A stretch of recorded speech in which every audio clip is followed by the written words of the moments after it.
북한 문제와 한반도 외교안보 뉴스를 심층 분석하는 한반도 리뷰 시간입니다. 한국국방연구원 안보전략센터 책임연구위원이신 이호령 박사와 함께합니다. 어서 오세요. 네, 오늘 이 소식부터 한번 짚어보겠습니다. 그제 국내 최대 가상자산 거래소 업비트에서 445억 원 규모의 해킹 사건이 있었는데 배후로 북한 해킹 조직이 지목이 됐어요. 네네. 과거에도 이런 일이 있었잖아요. 그렇죠. 2019년 11월 27일 날짜도 거의 똑같죠. 그러네요. 네, 똑같고 그때 탈취된 금액 규모도 비슷해요. 580억 정도가 탈취가 됐는데 지금 시점으로 환산해 보면 한 1.2조 정도가 됐는데 시점도 공교롭게 유사하고 방법도 거의 뭐 유사하다라고 볼 수가 있죠. 그러니까 기본적으로 그 온라인에 있는 지갑에 있는 돈을 그 해킹해가지고 이제 그 솔라나라는 데로 돈을 옮기고 그리고 나서 여러 가지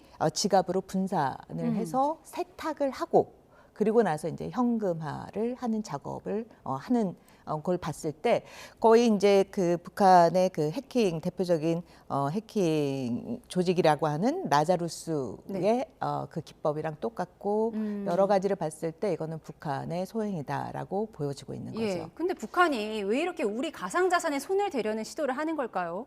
근데 보면 이제 앞서서 이제 시점도 굉장히 공교롭게 똑같다라고 이야기를 말씀을 드렸잖아요. 북한이 보면은 지금 9차 당대회를 앞두고 있는 시점에서 기본적으로 돈이 좀 필요했겠다.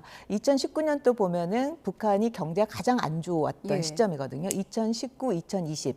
그래서 8차 당대회도 조기 개최를 했어요. 그래서 그때 북한이 많이 쓴 수법이 이 가상자산 탈취를 했었던 건데 이번에도 지금 거의 비슷하게 시점이나 시기나 수법이나 이런 모든 거가 너무나 유사하고 그런 정황상으로 봤을 때도 북한의 라자루스라고 거의 볼 수 있지 않을까라는 생각이 듭니다. 9차 당대회를 앞두고 돈이 필요해서 우리 가상자산을 해킹했다. 어떻게 보면 상당히 단순한 이유 같은데 저희도 대비를 좀 해야겠습니다. 이어서 북한군 현황을 좀 짚어보면요. 지금 그동안 미국 의회나 스웨덴 국제연구소에서는 북한의 핵탄두 보유량이 50개 정도다 이렇게 분석을 했었는데 이번에 국방연구원 박사님께서 계신 곳에서는 150발 정도를 보유하고 있고 2040년에 가면 400여 발을 가지게 될 것이다 이런 분석을 내놓으셨더라고요. 왜 이렇게 차이가 나는 거죠? 일단은 핵무기 개수가 아니고 핵무기를 만들 수 있는 고농축 우라늄의 물질 양이 이전 대비 굉장히 늘어났다. 그러면 고농축 우라늄 물질의 그 양이 늘어난 거를 뭘 갖고 측정을 했느냐가 이제 궁금하지 않습니까? 이제 그거 보면은 2009년에 북한이 이제 처음으로 고농축 우라늄 시설을 해커 박사한테 보여줬단 말인 거죠. 영변 지역에 있는 거. 그러면 그 2009년 대비 지금 2025년 현재 그 시설이 어느 정도 증대가 됐느냐를 이제 위성을 통해서 이제 그런 걸 이제 쭉 추적을 해봤더니만은 그때 대비 3배 정도로 시설이 확장이 됐더라. 그럼 3배 정도 시설이 그 시설이 확장이 됐을 때 그 안에 있는 농축 우라늄의 그 기계가 훨씬 더 많이 들어갔다라고 추정을 해볼 수가 있는 거죠. 그러면 그걸로 만들 수 있는 핵물질의 양이 이전 대비 기하급수적으로 늘어났을 거고 이제 공교롭게도 김정은이 8차 당대회 기간 동안 2023년에 북한의 핵무기와 관련돼서 핵무기 수를 늘리기 위해서 핵물질과 핵무기 개수를 기하급수적으로 늘려라라고 지시를 하게 돼요. 그리고 김정은이 처음으로 고농축 우라늄 시설인 강선 지역에 2024년에 방문을 하게 되고 또 2025년 1월에 방문을 하게 되는 거죠. 그래서 방문 사진을 북한이 보여줘요. 그러면 그 보여준 거를 봤을 때 두 개의 시설이 틀린 시설이다라는 걸 유추해 볼 수가 있고 거기에 된 시설로 봤을 때 대충 북한이 이 고농축 우라늄 시설을 갖고 고농축 우라늄 물질을 어느 정도 만들 수 있는가를 계산을 해본 거죠. 그렇게 계산을 해보니 북한은 지금까지 맥시멈 2025년을 기준으로 봤을 때 130개에서 150개의 기존의 플루토늄 양에 기반한 플루토늄 탄과 고농축 우라늄 물질에 기반한 그 우라늄 탄을 최대로 만든다면 그 물질로 만든다면 130에서 150개 정도가 될 것이고 그다음에 내년에는 지금 또 영변 지역에 또 고농축 우라늄 시설에 해당되는 걸 또 만들고 있어요. 네. 그렇다면 내년에는 그 우라늄 물질이 훨씬 더 많아질 테니 네. 2030년, 2040년에는 그에 기반한 핵무기 숫자가 더 증대될 것이다라고 분석을 한 거죠. 그러니까 결론은 북한의 핵 능력이 우리가 그동안 알고 있었던 것보다 훨씬 더 많다, 더 늘어나고 그렇죠. 있다 이렇게 요약을 할 수 있는데 미래의 전쟁에서는 이제 AI가 또 게임 체인저로 등장을 하게 되는데 AI 유무인 복합 전투 체계 이 부분에 있어서 북한도 투자를 많이 하고 있다고요? 일단 지금 보면은 기술 발전 추이에 따라서 뭐 북한도 그 방향을 따라가고 있는데 네. 실제로 북한이 유무인 복합 그 전투 체계를 발전시킬 만큼의 기술 수준이 고도화가 됐느냐 이건 좀 다른 문제인 그건 것 아직 같아요. 아니다. 그러니까 선택적으로 그 부분을 네. 응용은 할 수는 있겠죠. 네. 보통 이제 유무인 복합 체계라고 했을 때는 유인 사람이 갖고 있는 주로 뭐 전투기가 되겠죠. 그거를 중심으로 해서 같이 여러 개를 운영할 수 있는 무인 시스템에서 유인의 그 전투기에 타고 있는 사람이 커맨더의 역할로 모든 거를 다 종합적으로 토탈 관리를 하면서 전장을 주도를 해 나간다는데 안면 인식 같은 게 중요하잖아요. 안면 인식이랑 이제 그거는 일부인 거죠. 네. 우리가 보통 이제 유무인 복합 기술이라고 했을 때는 네. 결국엔 중요한 건 데이터 링크가 얼마만큼 잘 돼 있고 그거를 체계적으로 활용할 수 있느냐가 네. 이제 중요한 건데 북한 같은 경우에 이제 감시, 경계 이런 데 선택적으로 그 부분을 응용하는 거라고 볼 수가 있겠죠. 네.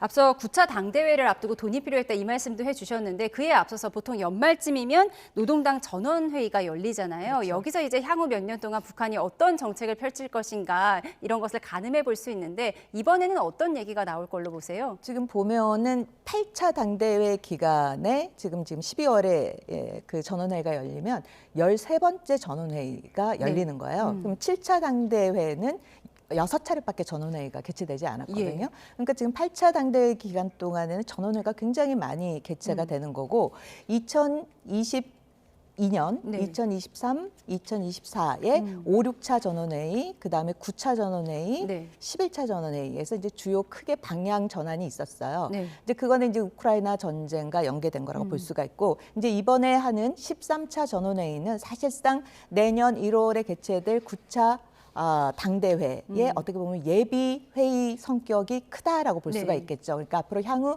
5년간을 어떻게 각 분야별로 그 계획을 할 건지에 대한 그 부분이 한 반 정도를 차지한다면 나머지 반은 8차 당대회 기간 동안에 각 분야별 정치, 경제, 뭐 외교, 군사 이 부분에서의 목표한 거에 대비 성과를 얼마만큼 달성을 했느냐에 대한 그 부분이 평가가 될 테고 거기에 기반한 이제 자신감으로 9차 당대회에 대한 계획 부분을 설명을 하지 않을까라는 생각이 들고요. 보통 연말 전원회의에서는 주로 인사 조직에 관한 부분이 많이 나와요. 그래서 이 부분과 관련돼서는 이제 9차 당대회 대비 엘리트 세대 교체에 해당되는 부분 그런 걸 우리가 좀 주목해 볼 필요가 있지 않을까라는 생각이 권력 들고요. 구도를 가늠해 그렇죠. 볼 수 있겠네요. 네네. 그다음에 각 분야별 이제 특히 이제 경제 분야 같은 경우에 사실상 8차 당대회 기간에 뭐 여러 가지 측면에서 뭐 이야기를 과업을 잘 달성했다라고 이야기하지만 계획 발전은 아니었었거든요. 어떻게 보면 정비 보강 측면에서 지난 5년간을 해왔기 때문에 아마 경제 분야라든지 그다음에 지방 경제 발전 또 24년부터 20 곱하기 10 정책을 추구했기 때문에 여기에 해당되는 인물 중심의 어떻게 보면 엘리트가 재배치되지 않을까라는 생각이 듭니다. 근데 요즘 북한이 내놓는 메시지가 좀 뜸합니다. 특히 우리를 향한 메시지가 좀 뜸한 가운데 우리가 군사회담 하자 우리 정부가 제안을 했는데 이거에 대해서도 묵묵부답이에요. 이게 뭐 무시 전략일까요? 적대적 두 국가로 가겠다 이런 의지에 강조한 걸까요? 기본적으로 적대적 두 개 국가에 기반한 거라고 볼 수가 있는 거죠. 뭐 무시 정책이니 이걸 떠나서 지금 북한은 우리와 대화를 하지 않겠다라는 그 입장하에 적대적 두 개 국가를 계속 가져가야지만이 지금 8차 당대회 마무리와 9차 당대회에서의 북한 주민들의 사상 강화 부분을 더 집중을 시킬 수가 있는 거죠. 그런 측면에서 지금 반응을 보이지 않는 거라고 볼 수가 있겠죠. 우리 정동영 통일부 장관은 대화를 복원할 것이다 이런 얘기 많이 하셨거든요. 당분간은 어렵지 않을까라는 생각이 들어요. 뭐 이제 일부 전문가들이나 또 어떤 분들은 이제 4월에 미중 간의 정상회의가 있게 되면 그 계기에 미국 간의 회담이 가능하지 않을까라고 이야기를 하고 있는데 그 부분과 관련돼서도 낙관론보다는 좀 신중하게 접근해야 되지 않을까라는 생각이 듭니다. 예, 알겠습니다. 지금까지 한국국방연구원 이호령 박사와 북한 관련 이슈 짚어봤습니다. 고맙습니다.